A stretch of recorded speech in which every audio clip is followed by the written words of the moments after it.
Hey guys, over the next 10 years, the banking industry will undergo tremendous change. What's the impact going to be of AI, blockchain, big data in facilitating that change, but also helping banks cope? I decided to speak with an exec at a bank and ask him exactly that. So let's see how it went. Fundamentally. Become people orientated again. It is more important now to become more people orientated and people focused than ever before. Right. Now you can't hide behind the technology. Now it's in real time. You don't have the luxury of belaboring the point. Now it's real time. Engagement now is real time. People expect real time engagement. People expect real time demand. And people being customers as well. They expect it. Yeah. They're not going to wait a day for you to decide if they're going to give you a credit application approval. They want it now in real time. And that's the difference. You can make or break your business in seconds now. Because I'm not going to wait 8 seconds while you go and do a credit check. I want it in 2 seconds, not 8. And God forbid if you give it to me in 5 minutes, then I've already hit another bank. So, and that's the point. Your organization can go under in real time.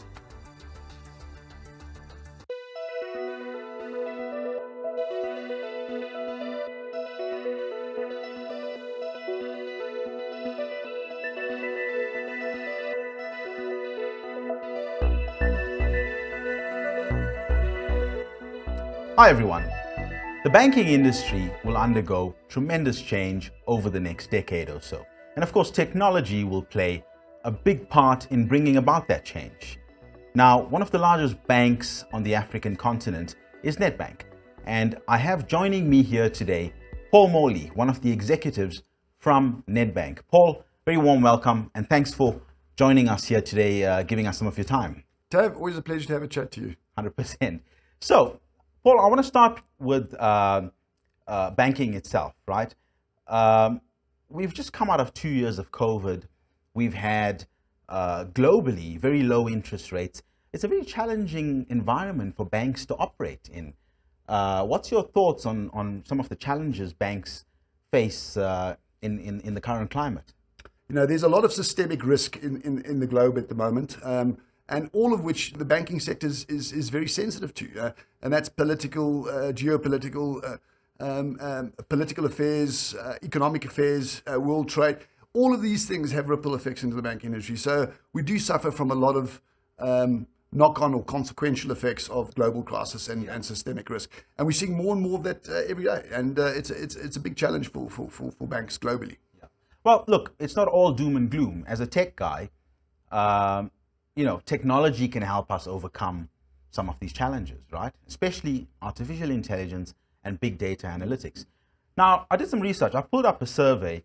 There was a McKinsey survey from late December 2021, so just a few months ago. The biggest thing that I got out of that is that we are seeing more deployment. 56% of respondents said that, well, we finally got AI workloads in production, which was a problem previously, right? So it looks like things are improving in terms of rolling out artificial intelligence.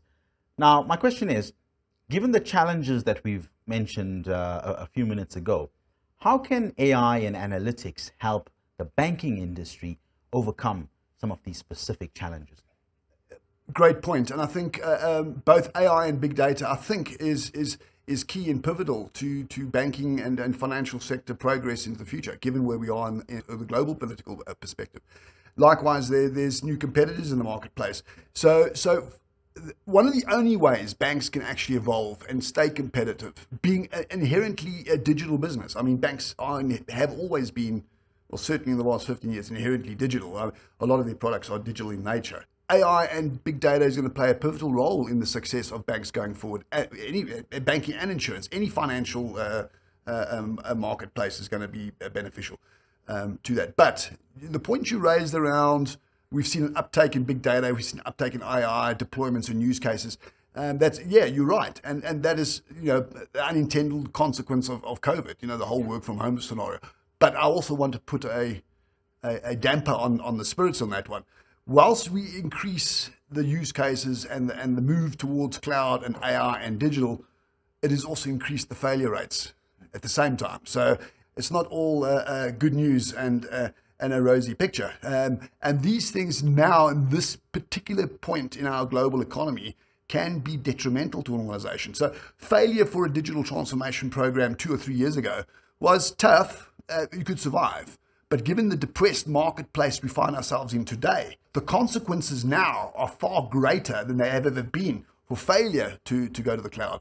But again, you have to make that move to becoming a digital native organization. And it's not about being early anymore. It's irrelevant. Being early or not is irrelevant. It is now about, can you do it? When can you do it? And are you in a position to do it? That is now the question. Yeah. That's become more important than becoming first or last, because now it's not a nice to have. It's not a competitive advantage any longer. It is no longer a competitive advantage. It is now a matter of doing business going forward. So it is the ticket to the game. And I think a lot of people also miss that perspective. They're going, well, we're going digital, we're going cloud. It's going to give us a market differential. Actually, no. That rationale is slowly whittling away as we accelerate, as more and more people accelerate to this plane of business. It is no longer a nice to have. Let's explore that further then. Fair enough. What is preventing successful rollout of AI and big data at financial institutions? People do the work, process defines the work and articulates and orchestrates what they do, and technology automates the orchestration of the process, which inherently is the output of a human being in an organization. So where the inhibitor is, we place a lot of focus on the technology, rightly so, and the digital world. But we failed to go back to the beginning. We failed to bring along the people. We failed to educate the people. So there's still a risk issue. So now what that has created, people still mistrust it, AI. People don't trust machines to make decisions. Well, it's improving, but there's still inherent mistrust of machine decision making.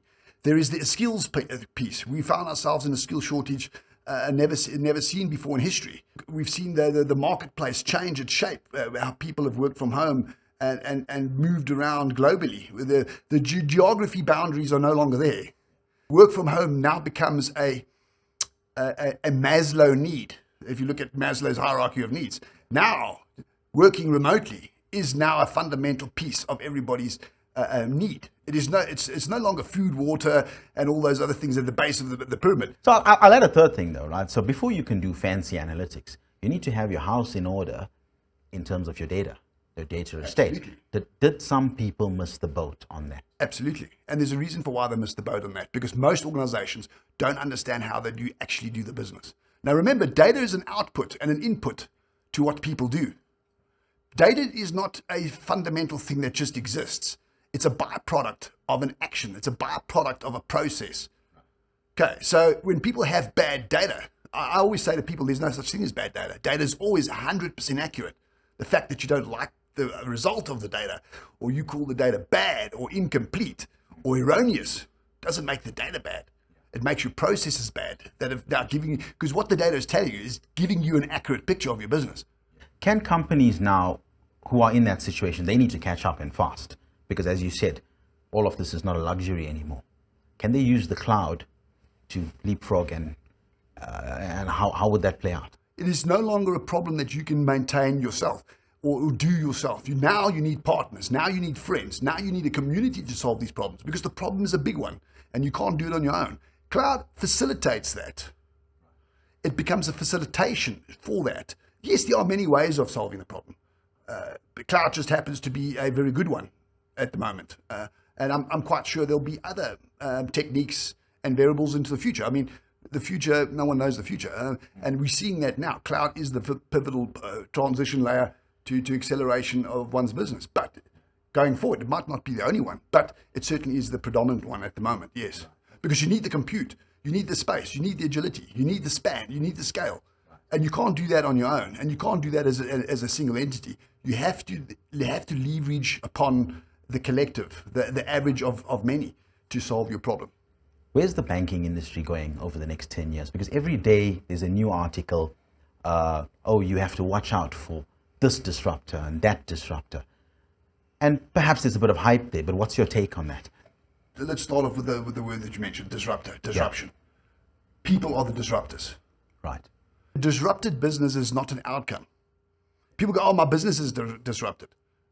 They speak as it's an outcome. Disruption is not an outcome. It's a process of getting to where you want to go. It's a process of transformation.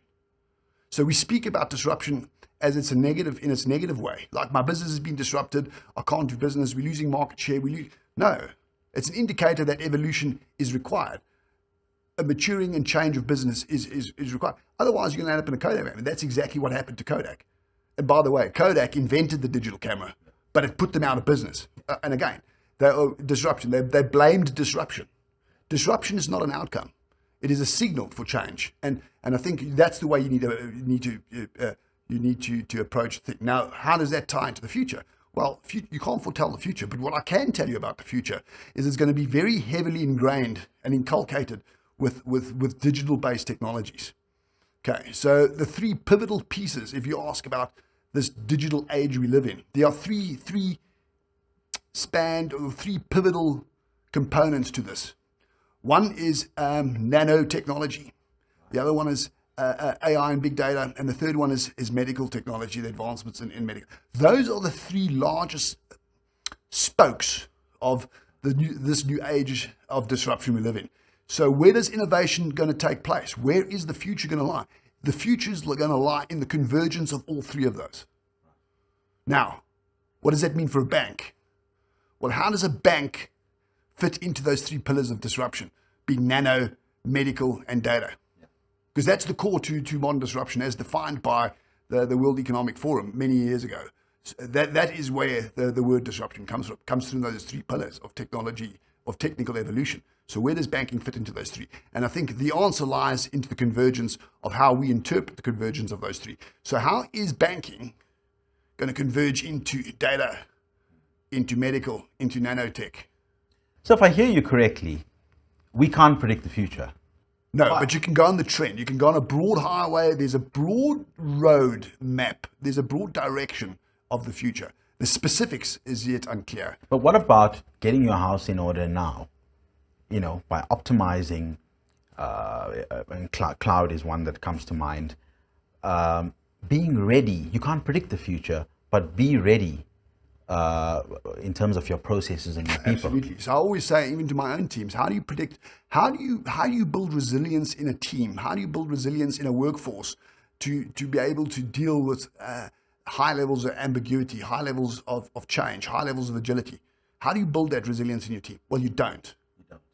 What you do is you give them the skills to cope with ambiguity. You give them the skills to cope with agility and rapid change. That's what you do. You change your mindset. You teach them to think laterally. You teach them to think differently about the world.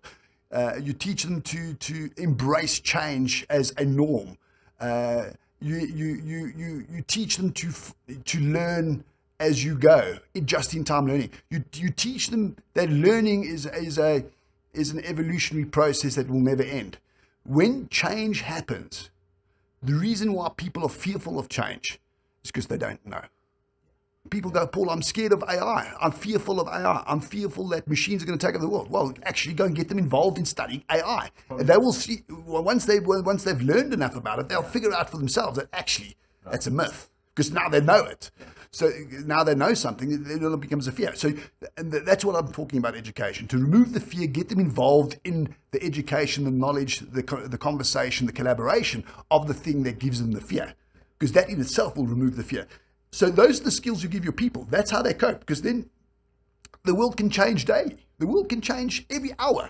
And they wouldn't even bat an eyelid because they've got the skills, they've got the confidence to keep up with the change. They've got the confidence in themselves to maintain an educational posture of understanding. And that is how you prepare a team. Then change no longer becomes an issue. Before I go into specific examples of AI projects that you might have seen in the banking industry, I want to ask you one more important question. As Paul Morley, what's your secret to delivering to business? Because in the old days, you were delivering web solutions. Now, we've said that data and AI, analytics, it's not a luxury anymore. You have to have it. And people out there will be thinking, well, I need to deliver this, but processes can go wrong. What are 2 or 3 things that are fundamental to successfully delivering large projects to business, and even for people who may not be in the banking industry? Well, the first point of the question is, how do I do it? Well, delivering a project today is like delivering a project 20 years ago. The way you do it might have changed. What you've delivered might have changed. The people that you use might have changed. The topic might have changed. But fundamentally, it's the same thing you've been doing for the last 40 years. If you keep to the basics of making sure that your commitments, your planning, your insight, your foresight, and your engagement is correct. I mean, that's the secret. How do you deliver to a customer? Well, you deliver to a customer by engaging with the customer, including the customer, being transparent to the customer, meeting your commitments to the customer. What you deliver is irrelevant. It doesn't matter if you're delivering a car, a banking solution, a web front end, a back end system, or an AI model. It is around the engagement, collaboration. And by the way, in this new world, this fourth industrial age, everybody's saying, the most important thing, the key underpinning thing of all of the things that we talk around that disruption supports, the key word is engagement. The key word is hyper-personalization. The key word is collaboration. That is what makes this is the ultimate goal of what this new world is going to deliver us. It's going to make personalization more important. It's going to make engagement even more important. Why? Because of the hyper technology that's been there. It's now traveling in real time. Things are instantaneous. So what does that mean? It means the focus on interaction and collaboration and relationship building becomes more and more important now than it ever is. Because this is what all this new technology is doing. It's making collaboration easier. It's making engagement easier. It's making engagement travel in real time. We've seen it with work from home. You can work anywhere in the world now. Geographical boundaries are no longer a problem. That means I can employ people in Nedbank that inherently stay in the States. Now I can get worldwide experts that 2 years ago were not willing to come and work for them because they didn't want to relocate necessarily. Now the world is open. I can get anyone I want. That creates a competitive advantage. That creates a world that exacerbates the skill shortage we have. That creates a world of success can be overnight, but so can failure. Now, for success, with all this hyper-converged real-time stuff, real-time analytics, real-time decisioning, failure can happen in real time as well. So now the downside of that is now we're getting faster for the good, and we can make money faster, and we can entrench ourselves faster, but now we can also go bankrupt faster. And I think that is where the cautionary lies. And a lot of people don't think about that. Ethics becomes a problem now. So it sounds like almost a return to the fundamentals because everything's fast. Of course, yes. And even though we have fancy AI, we need to go back to the fundamentals. Become people-orientated again. It is more important now to become more people-orientated and people-focused than ever before. Right. Now you can't hide behind the technology. Now it's in real time. You don't have the luxury of belaboring the point. Now it's real time.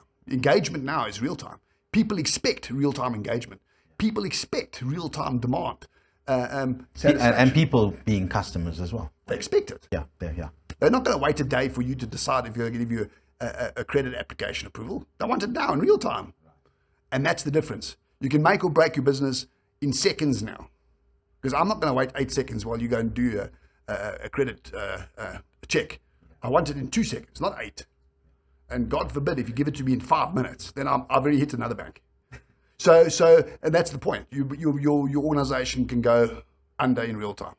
What are some good examples of AI projects that you've seen in the banking industry? Oh, there's many. Besides the atypical ones, like, customer propensity, next best offer, which, by the way, we've been doing for 20 years. I don't know why everybody keeps talking about, Paul, we can give you an AI engine for using AI in an operational back office context, not to make money, but to maintain your business. Not to find customers, not to sell to customers, but to maintain your business. What are you maintaining? Cost control? But everything. Maintaining the health of your organization. Remember, the health of your organization is now going to be measured in real time. You're good or bad. You're making a profit or you're making a loss now in real time.